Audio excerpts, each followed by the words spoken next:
today, Apostle, the burden of ministry. The burden of ministry. Everywhere you go, you see people on Facebook, all over the place, every corner there's a church. The question is the burden of ministry. Jesus Christ made this profound statement in the book of Matthew chapter 9, reading from the verse 36 through to 37. Now the question is, what is the burden in ministry in relation to what Jesus Christ said in Matthew chapter 9, 36 to 38? What is that? What is the burden of ministry? What is the burden of ministry? That is an interesting one that you've raised, the burden of ministry. And as you said, the scriptures you just gave us about what Jesus himself said in Matthew chapter 9, verse 35 to 38. It says, but I will want to read from 35 instead of 36. It says, and Jesus went about all the cities and villages, teaching in their synagogues and preaching the gospel of the kingdom and healing every sickness and every disease among the people. This is what Jesus was doing, going from city to city, village to village, preaching, teaching, and healing. But when he saw the multitude, he was moved with compassion on them, because they fainted and were scattered abroad as sheep having no shepherd. So he was doing the work, he was teaching, he was preaching. But the people were many, and there were not enough people to take care of them.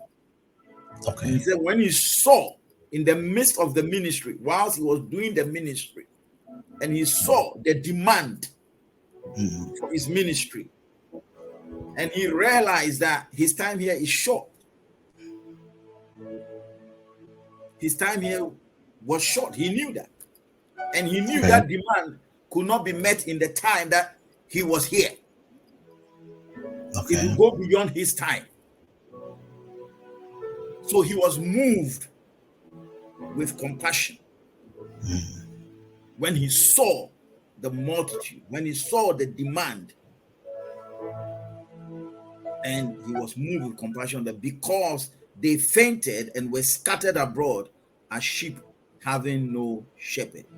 They fainted and were scattered abroad. So Jesus saw a problem.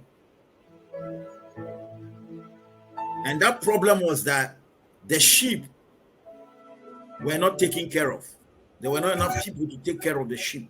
So he was moved with compassion. So compassion is the yearning of the bowels. It's talking about when you are moved in your innermost being, your belly.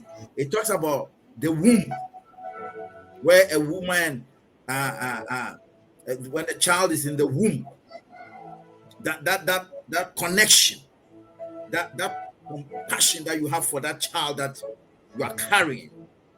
He said you yearn in your bowels, and so it was deep. His feeling for the people was deep. It came from his innermost being. And so he said the people were without a shepherd. Now, shepherds are important for the sheep, because if you don't have a shepherd, you go astray. And shepherds are there for a reason.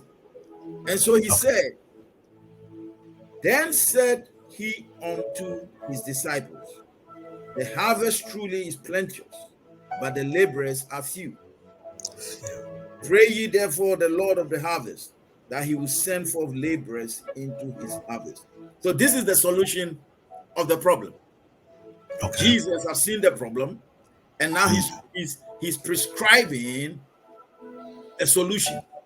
Now that burden that you are talking about, that's the burden of Jesus himself. He said, my yoke is easy and my burden is light. Come unto me, all you that labor and have heavy laden, and I'll give you rest. Take upon you my yoke and learn of me, He said, my yoke is easy and my burden is light. So there is a burden in Christianity. Okay. That has to be carried. Okay. Jesus said, that is my burden. But my burden is light. It's not like the burden of the devil, which will destroy you. Now, so that's a burden we carry. That's a burden we have to carry. That's the burden of ministry, of the ministry of reconciliation that all of us must carry in this life to bring people to the saving knowledge of Jesus Christ. So when we come, there is an exchange. Our heavy loads and burdens are taken, but we are exchanging for something else. The burden of ministry.